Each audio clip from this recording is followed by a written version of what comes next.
The Cartoon History of the Universe, Volume 3, River Realms. 7,000 years ago, when Stone Age farmers were building villages in Egypt and the Asian hills, no one lived in the southern plain between the Tigris and Euphrates rivers. And no wonder. In those days, an explorer would have found it a sweltering waste, lacking the basic necessity of Stone Age life: stones. Nothing but mud. The blazing sun was sometimes obscured by dust storms, or relieved by rains, which could cause violent floods within minutes. After a flood, the river might flow into an entirely new course. Near the coast, there were poisonous swamps. Not to mention the herds of wild jackasses.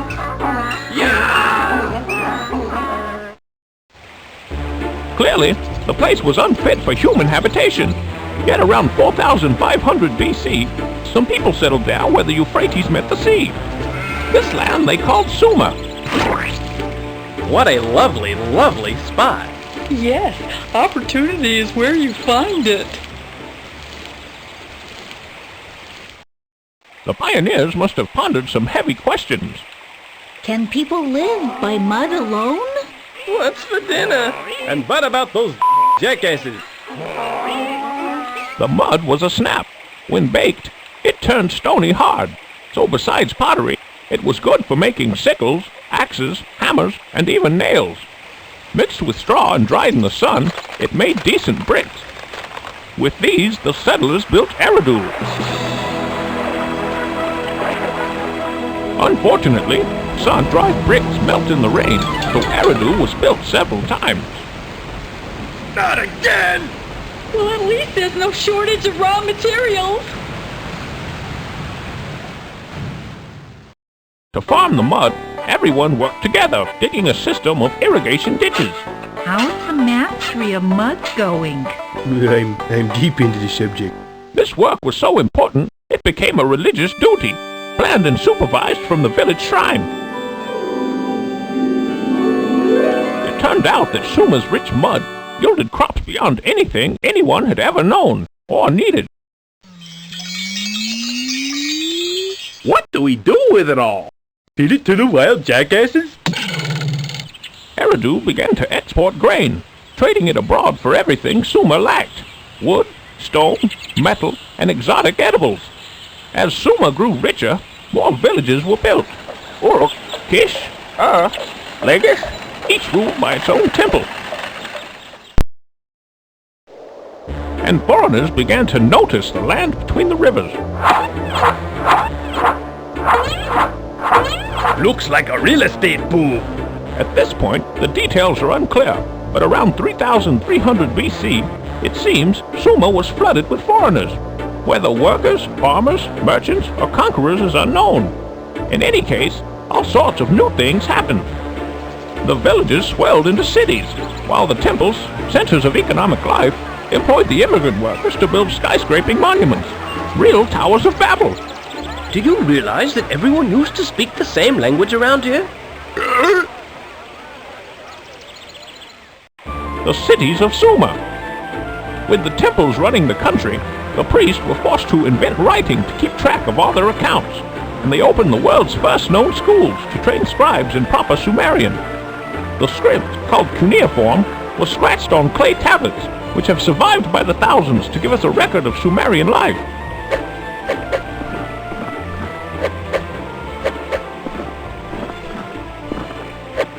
Students, you're about to learn a new use for mud. Between the earliest pictographic writing and the later cuneiform script came a middle stage in which the pictographs were turned on their sides. The reason was that the Sumerians originally wrote in columns on wet clay, starting at the upper right. This caused them to smudge what they had already written, so the scribes decided to turn everything sideways, including the script. A revolution in handwriting. A quarter revolution, you mean? Besides scribes, each temple also employed bricklayers, carpenters, butchers, metalworkers, fishermen, bakers, brewers, potters, plowmen, shepherds, ox herds, swine herds, spinners, weavers, jewelers, hairdressers, even prostitutes, any of whom might be drafted to do ditch digging. Keeping an eye on everything were the temple overseers. And how's our mastery of mud today? Increasingly it seems one of us is master and the other is muddy. Temple farms and gardens grew all sorts of goodies, though most people ate only bread and onions. Don't you ever get tired of onions? Tired of food? For a drink, the Sumerians liked beer. Brewers and bartenders were always women, by the way.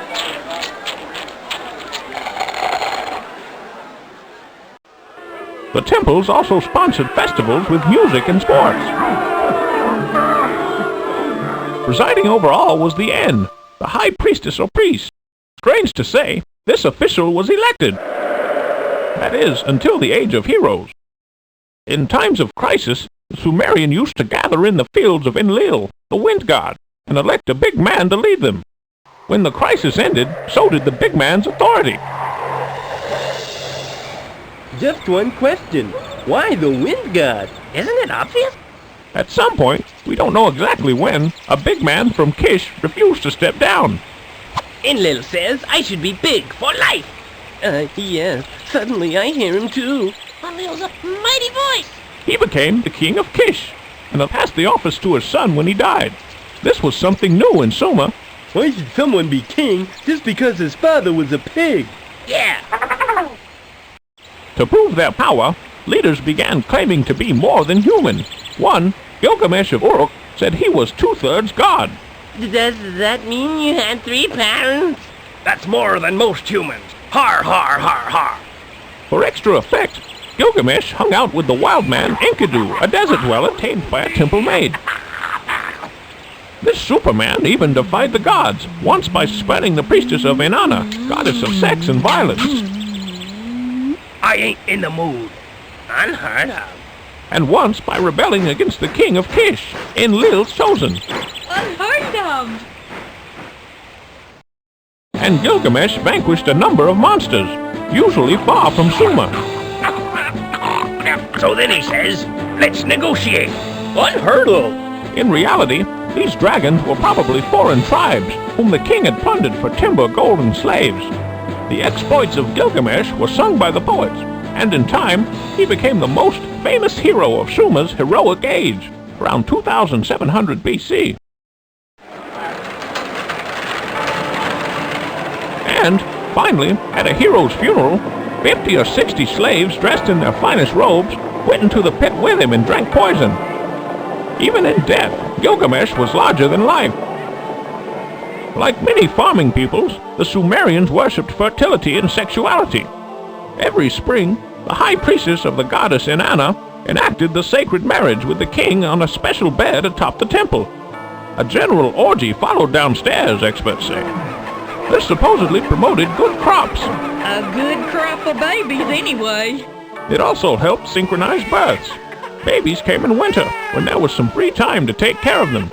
Productive orgy this year.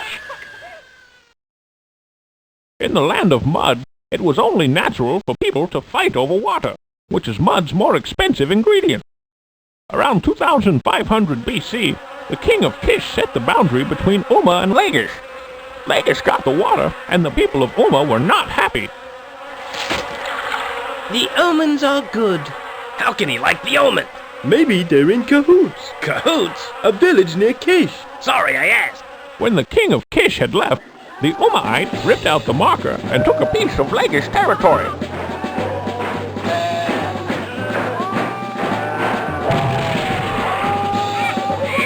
At first they were left alone, but after 60 years, Eannatum, king of Lagish, led an army against them.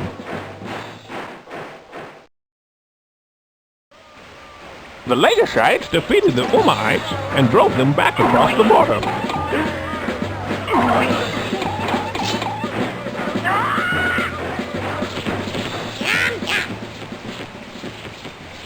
Eannatum then offered Umma the use of the disputed land, as long as they paid rent for the privilege. Again, the king of Umma was displeased. What's wrong? You prejudice against vultures. Within another generation, Umma was on the march again.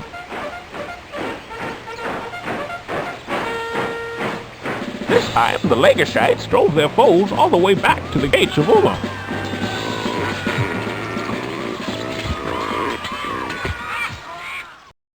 When they were finished wearing each other out, a third king, Il of Zabbalam, swept down with his army, trashed Lagish, and conquered Umma. After checking the omens, Il and the king of Lagish came to terms. Umma could still use the water, but without payment, making Umma the clear winner. Or was it Zabbalam? We vultures never lose. The Mesopotamians used many magical methods to understand the world, such as reading the future from the shape and color of a sheep's liver.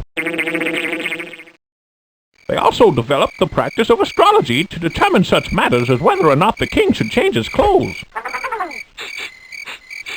It's 40 days and 40 nights already. I can't stand myself.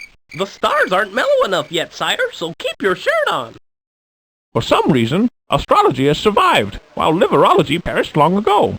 It might have been otherwise, though. What's the liver-scope for today? Don't lose sleep over jaundiced sheep.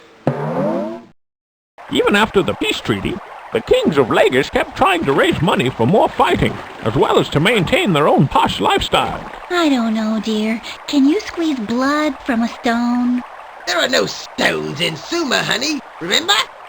The king's men took the temple lands and planted them with the king's onions. The royal boat inspectors seized people's boats, and naturally, taxes went up.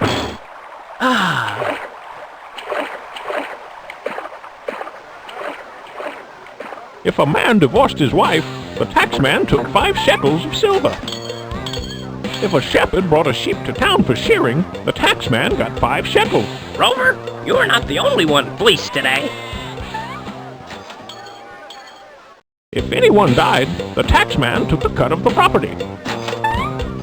From one end of the state to the other, wrote a Lagishite scribe of the time, there was the tax collector. Pardon. So the people of Lagish threw out the old king and chose a new one, Uruk-agina, the first tax reformer known to history. Uruk-agina cut taxes and fired the collectors, restored temple property, and passed many laws protecting widows, orphans, and the poor from their greedy and more powerful neighbors. The tax cuts, however, created a new problem. Now the government's broke. In early Sumerian times, a woman of wealth sometimes took more than one husband. We know this because around 2400 BC, the reformer Uruk-agina banned the practice in no uncertain terms. If a woman takes a second husband, her teeth should be bashed with bricks. As men gained more and more of the wealth and power, women's status declined even further, until the saying had become, if a wife contradicts her husband, her teeth should be bashed with bricks. I'm all out of teeth. What does his lordship do now? Invent false teeth? When Lagish was inevitably attacked again by the Ummaites, Uruk-agina was too peaceable or too poor to resist them. After just 8 years, the reformer went down cursing. As for big man Zagassi, king of Umma, may his goddess Nadaba bear his mortal sin upon her head. The curse didn't work immediately, and big man Zagassi, king of Umma, ruled all Sumer for 25 years. But in the end, he got his.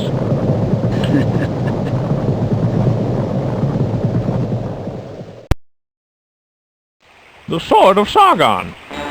North and west of Sumer, in an arc extending from the city of Kish through the northern Tigris-Euphrates plain to the coast of Canaan, lived the Semites, a group of peoples who spoke languages related to modern Arabic and Hebrew. From the earliest days, Semites had also settled in Sumer and mingled freely with the Sumerians. Around 2370 BC, a young Semitic officer, Sargon of Agadi, led a revolt which toppled the king of Kish. Next, he led his followers north, conquering cities and building his army, before finally turning south against Sumer.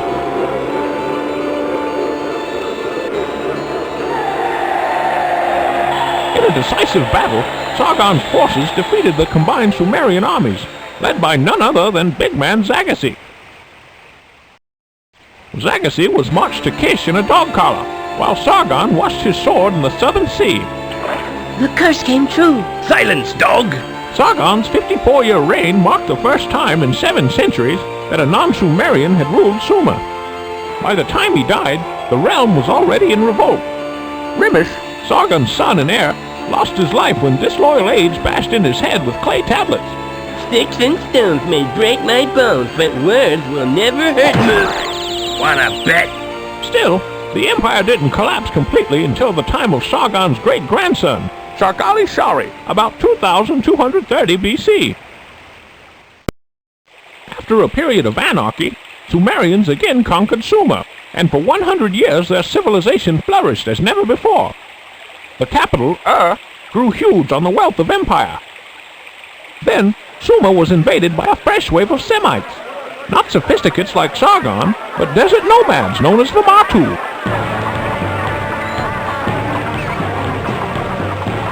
Sumerian view of the Matu. The martyr who knows no grave.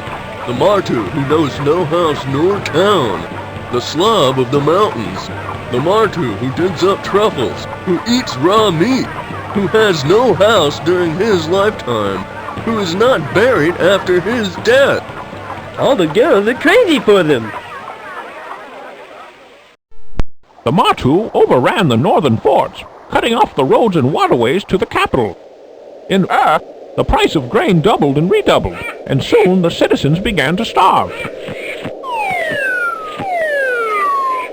As the capital weakened, the provinces rebelled, and Sumer's old enemies took note. Now's our chance. How do you know? A little bird told me. The Elamites, a mountain people who had squabbled with Sumer for 1,000 years, attacked from the eastern hills. The king of begged even the Matu for help, but they refused.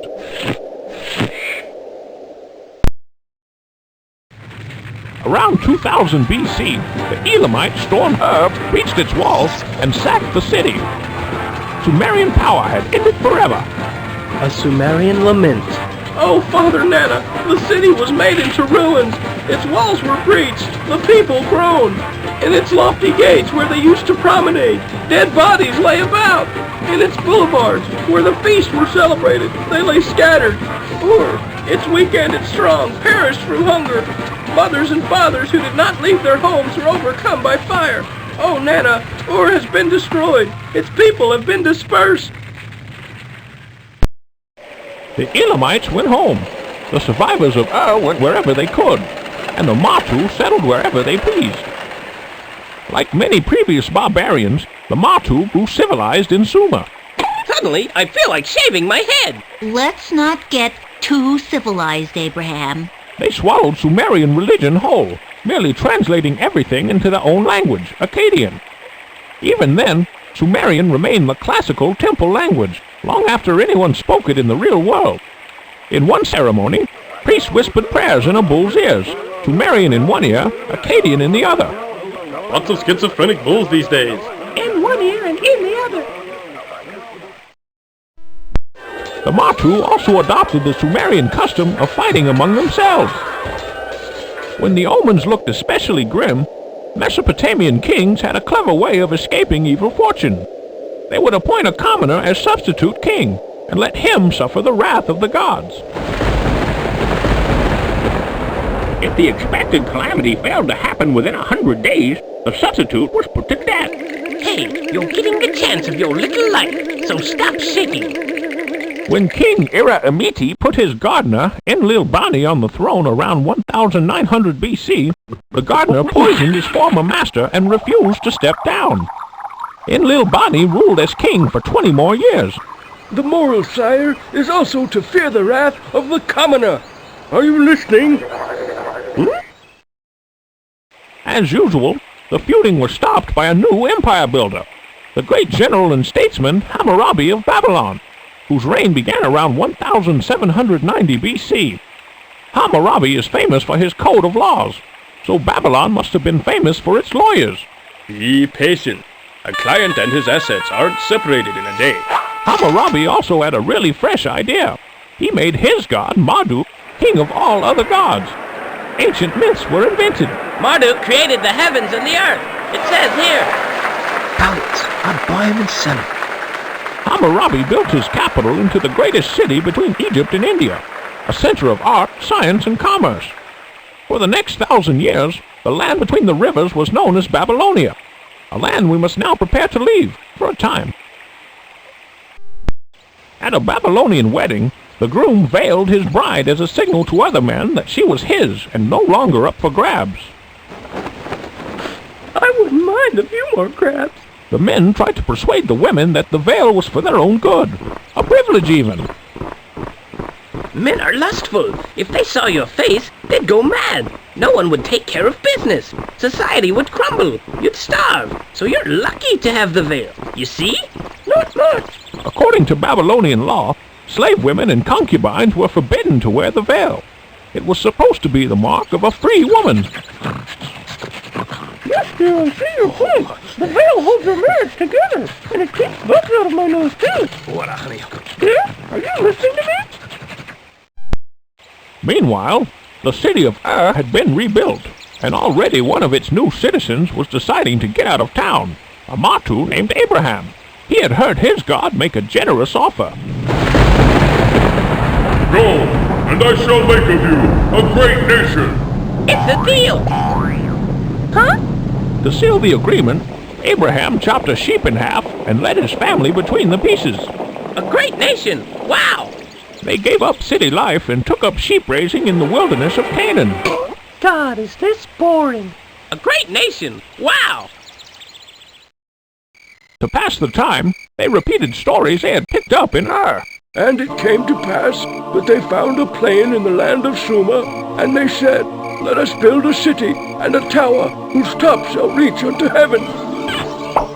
But far from becoming a great nation, Abraham remains childless. Hey, I'll settle for a small town. Really?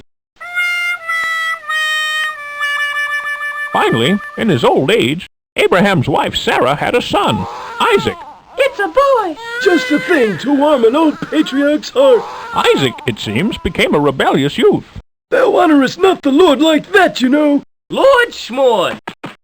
So the old man decided to teach him an unforgettable lesson. Dad, where are we going? Just out for a little talk, Isaac. Abraham trussed up his son like a sacrificial lamb. Good Lord! And then spared him at the last minute. You see how merciful is God, my boy? Excuse me, I have to go wander around in the wilderness for a while and think this over. So Isaac became nice and pious, and he taught his children to follow his father's God. And eventually, the tribe of Abraham became many tribes. A simple matter of multiplication and division. During a severe drought, one of these, the tribe of Israel, again pulled up stakes and moved on, hoping for grain in the river realm to the west.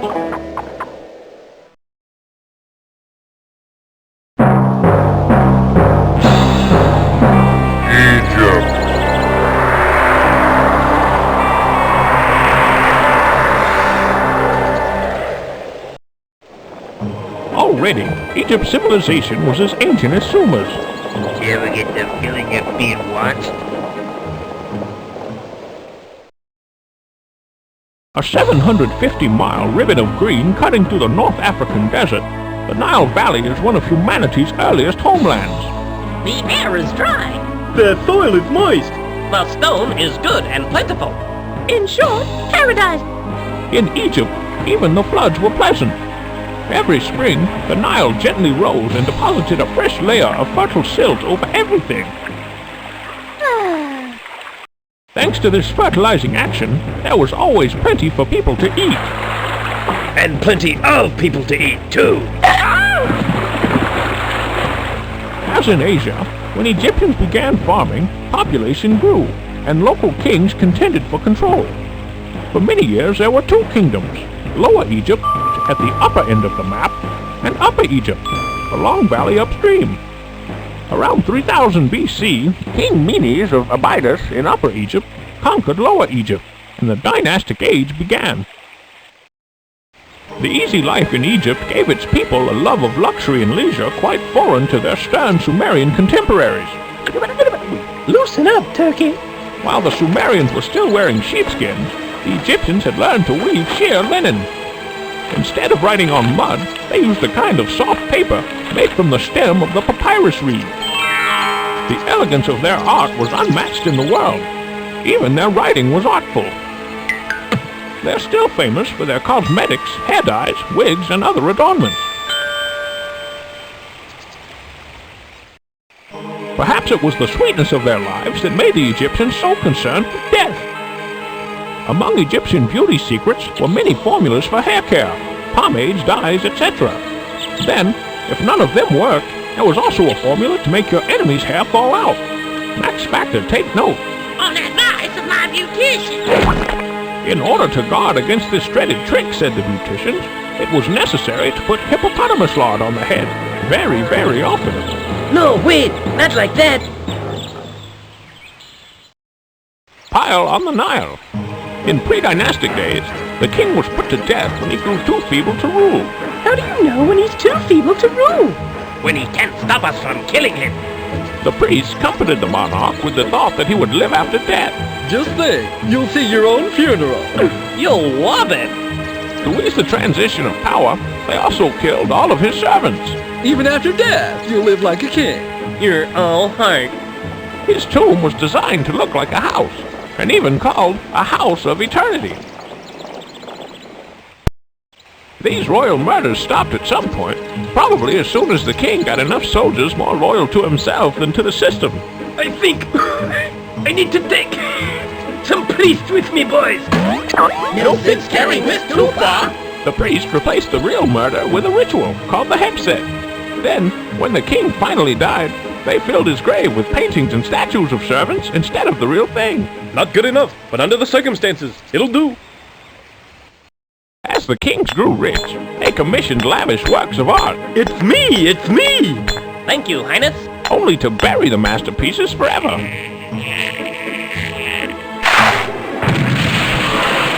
At least there's always a demand for new statues. Well, not really forever. As soon as the pickings got fancy enough, tomb robbers went to work. To protect the riches, king and art were sunk deeper into the earth, and the shaft was covered with a heap of stones, which in turn was covered by the house. Unfortunately, the body rotted faster in a dank pit, so Egyptian chemists invented the mummy, an early use of artificial preservatives. And finally, we wrap them in the list of ingredients. Egyptian embalmers had 3 different ways to make mummies, ranging from a simple pickling to elaborate surgical procedures combined with pickling. Having your brain screwed out through the nose may sound a bit nasty, but it's well worth the extra expense in the long run. Ordinarily, mummification was begun just after death. But if the body was that of a noblewoman, the family would let it ripen a few days first, to discourage any amorous embalmers. Whew. This is almost enough to put me off live ones. Meanwhile, above ground, the king's administrators were also getting rich and furnishing fine tombs for their families. Someday, son, all this will be yours. Around 2700 BC, King Josa asked his architect Imhotep for a tomb which would display his superior status. Something better than every tar, dick, and hathor. Imhotep designed a tomb of stone instead of brick, the usual material of tombs. Beneath the tomb and its temples, he planned one of the most complicated networks of underground tunnels ever built. He drafted thousands of workers during the flood season, normally their vacation time. Truly, Pharaoh is supreme now. Too supreme, if you ask me.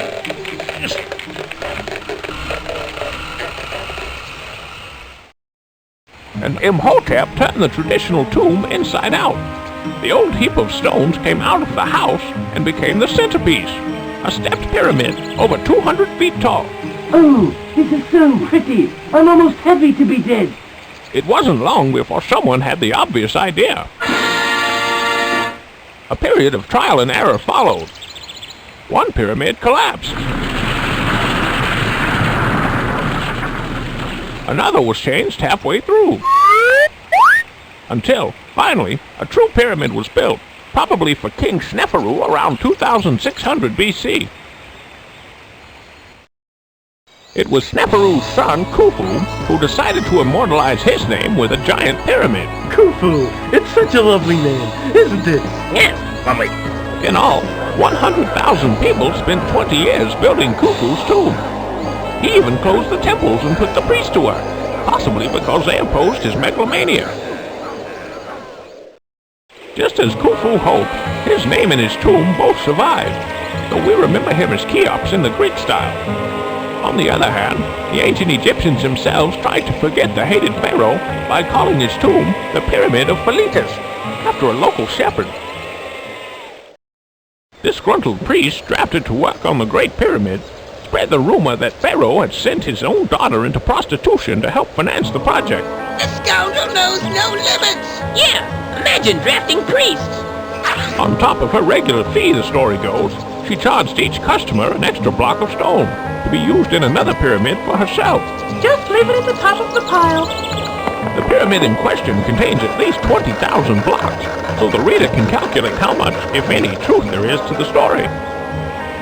The 500-year era of all-powerful pharaohs, Pharaoh equals Great House, beginning with Josha, is known as the Old Kingdom. During the Old Kingdom, Egyptian life took on its famous timeless rhythm. Plow, hook, plant, hook, weave, reap, flood, yeah, the pyramid, hey, plow, etc. Meanwhile, as already noted, local governors were competing with Pharaoh for a share of the common people's labor. In Egypt, the word for taxes meant labor. Around 2200 BC, a revolution toppled the king and introduced the first intermediate period. After some 150 years without central government had passed, the Theban Mentuhotep reconquered Egypt. To do so, he had to share power and land with the other barons, though the Middle Kingdom is also known as the Feudal Age.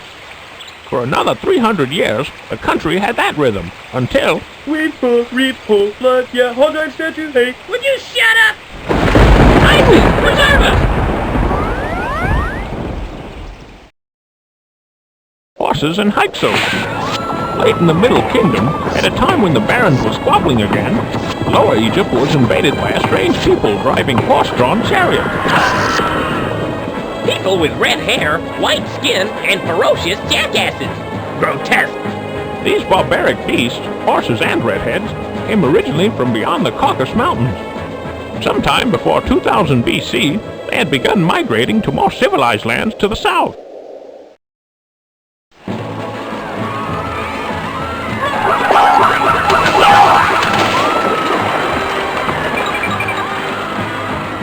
With the aid of their war horses, one group had set themselves up as lords of Canaan, and around 1780 BC, they moved into Egypt.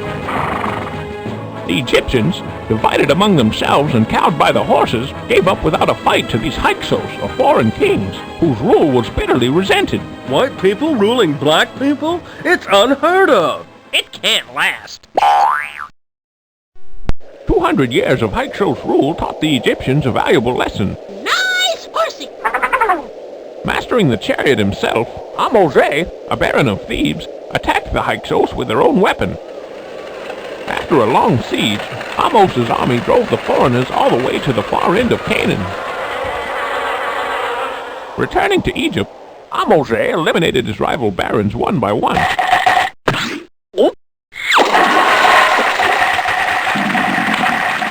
At this point, apparently, occurred an episode of anti-Semitism, during which the tribes of Israel, and probably other Semites in Egypt, were enslaved as fellow travelers of the Hyksos. Ahmose and his successor, Amenhotep I, built up Thebes, established a state religion, and trained a modern standing army to maintain Pharaoh's power at home and abroad. In response to the Hyksos, Egypt had become an empire. Complete with empire fashion. Would you look at that? How are you, my lady? Very modern, thanks. Nasty Dynasty. The next pharaoh, Thutmose I, carried on the imperial tradition of his forefathers. Between battles, he just carried on, fathering many children who inherited his short stature and long nose. Watch it. But the king's chief wife bore only daughters, and by Egyptian custom, one of them must wed the next pharaoh. You win. By a nose. Thanks, sis! When Thutmose died, his daughter Hatshepsut married her sickly and less royal half-brother, who became King Thutmose II. After a short reign, Thutmose II died. Like her mother, Hatshepsut had only daughters. So again, the heir apparent was a junior wife's son, again named Thutmose. But this Thutmose was still little. Except for the nose.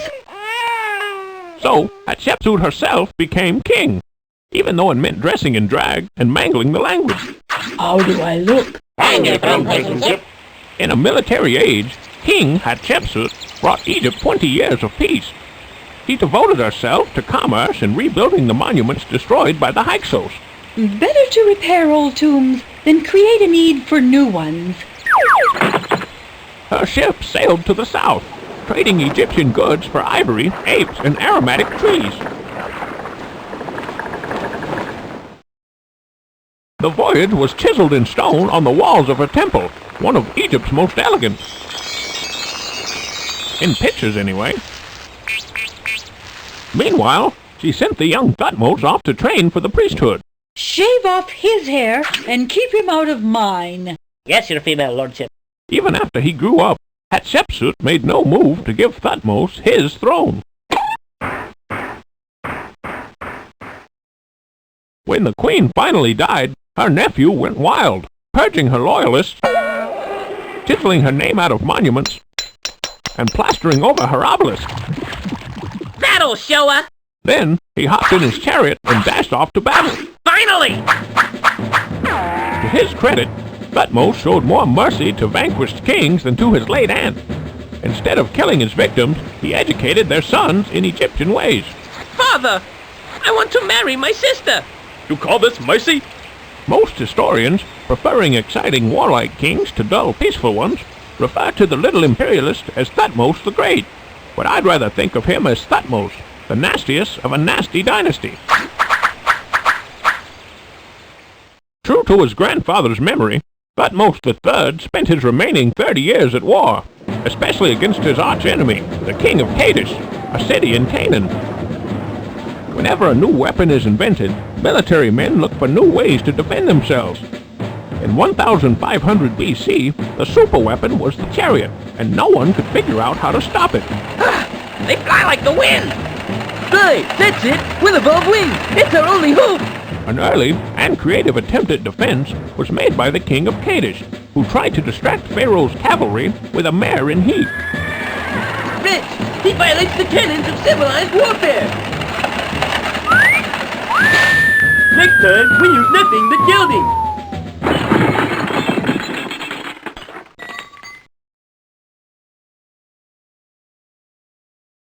1500 BC or so, the height of Egypt's empire, was a time of active international contact and commerce, when many civilizations traded among themselves and with the more backward tribes to the north and west. The Achaeans, distant cousins of the Hyksos charioteers, had settled in Greece, become expert seafarers, and built a civilization based on shipping and piracy. Crete, where a maritime culture had been thriving for 1,000 years, was famous for its unfortified towns and topless gowns. Well, not everyone was civilized, yet.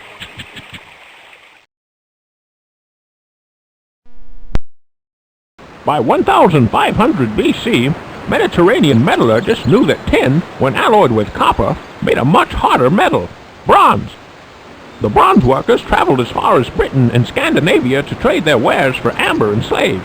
Here's how it works. We give you the daggers and axes, and all we ask in return is a few of your neighbors. Fair enough. They were also looking for new sources of tin, a fairly rare metal. When they found it, one presumes, they did their best to get the ore dirt cheap.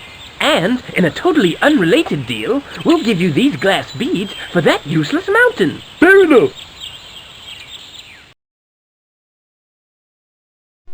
From the northern steppe, the original horse trainers kept migrating in all directions, bringing along their animals and their language, ancestor of the entire Indo-European family. Greek, Latin, French, English, German, Sanskrit, Farsi, Urdu, Hindi, etc., etc., etc. The Hittites, a charioteer elite, ruled Anatolia. They had found a method of smelting iron, but were keeping it a secret. Come on! Teach me iron. You can trust your cousin. Please.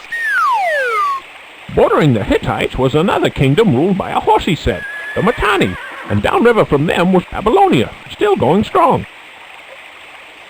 Now ruled by Egypt, Canaan also bordered the Hittites, the Mitanni, and the sea. The Canaanites had so much business they had to invent the alphabet just to speed up their bookkeeping. Hey! The Egyptians were ruled by the Nasty dynasty. And far off the map to the east, some other charioteers, the Aryans, were now destroying the ancient civilization of India. But that's a story for later. Tutank, who? The empire ran smoothly under 3 more pharaohs, who kept peace with foreign kings by respecting their gods and marrying their daughters. May Amun and Ishtar bless this union. Then, around 1370 BC, the new pharaoh, Amenhotep IV, made a surprise announcement.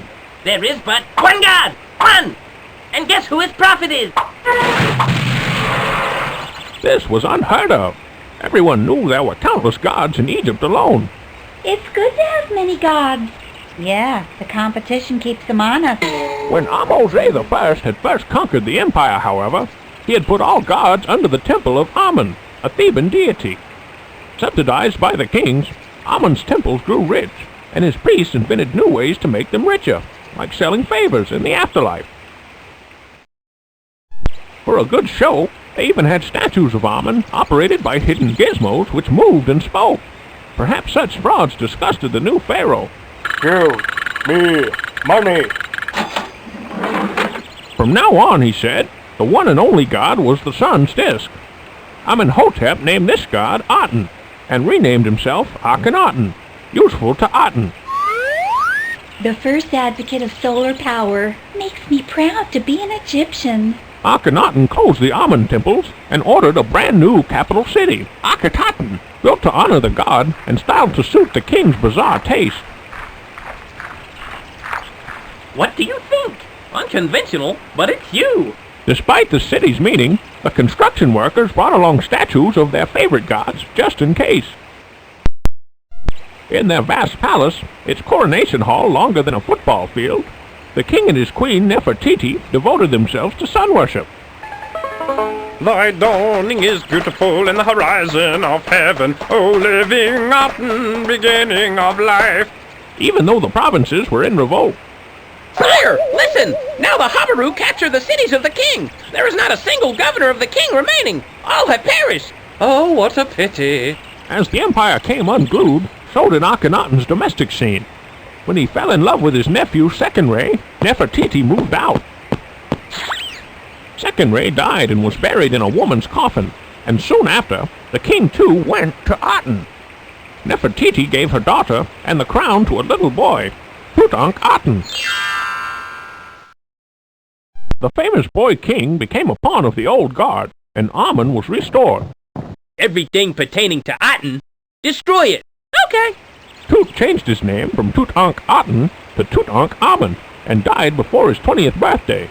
Then, an amazing thing. Tut's widow, Queen Ankh-Esen-Amun, secretly wrote to Hittite king Shubbaluliyama offering to marry one of his sons, making a Hittite pharaoh. Doesn't this hint that one of Ankh's parents, Nefertiti or Akhenaten, may have been Hittite? That the Aten religion was a way of reconciling the gods of two empires? Shubbaluliyama sent a son who was murdered in Egypt by agents of Amun worshipper Ai, who took queen and crown for himself. Truly, I have the finest of Tut's treasures. Blinded by grief, King Shubbaluliyama blundered into Canaan and bit off a good piece of Egyptian territory. While the pharaohs worshipped the sun, Egyptian commoners preferred the cult of Osiris. According to legend, King Osiris was cut to bits by his ugly brother Set.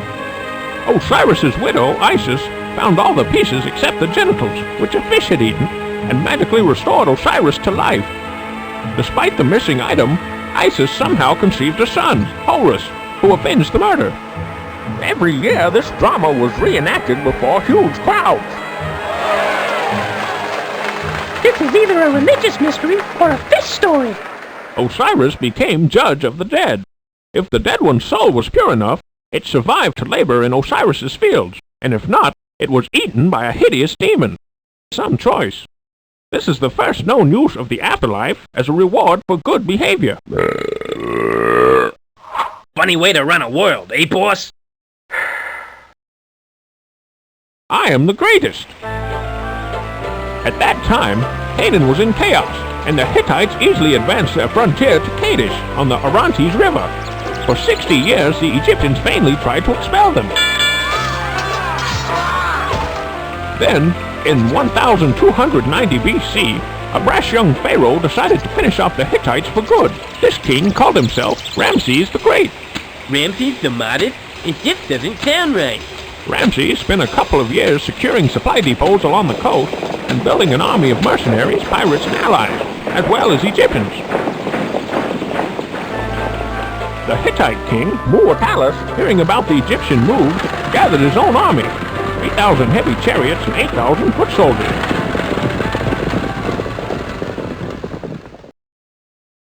In April 1288 BC, 4 Egyptian divisions left Egypt. First came the division of Ammon, led by Ramses himself, followed by the divisions of Ray, Ta, and Sussex. By late May, Ramses emerged from the wooded hills above Kadesh without having located the Hittites. As it happened, Muwatalus's horses and men were right behind the city. Pharaoh was further fooled by some nomads who were friendly with the foe. Hittites? Never heard of them. Whatever they are, they surely aren't hiding right behind the city at this very moment. Great. Almost as great as Ramses himself. Although they'd been marching all day, Ramses and the Ammon division hurried on toward Kadesh, leaving the rest of the army behind. Sire, is this wise? Silence! Intuition is one of Ramses' greatest qualities. As the column advanced, the Hittites circled around Kadesh, keeping the city between themselves and the Egyptians. Even when Ramses reached the walls, he still had no idea his enemy had been there, though there must have been evidence. This smells like a good place to make camp. As the Hittites massed for the attack, the division of Ammon was making camp, and the division of Ray were straggling up the road behind.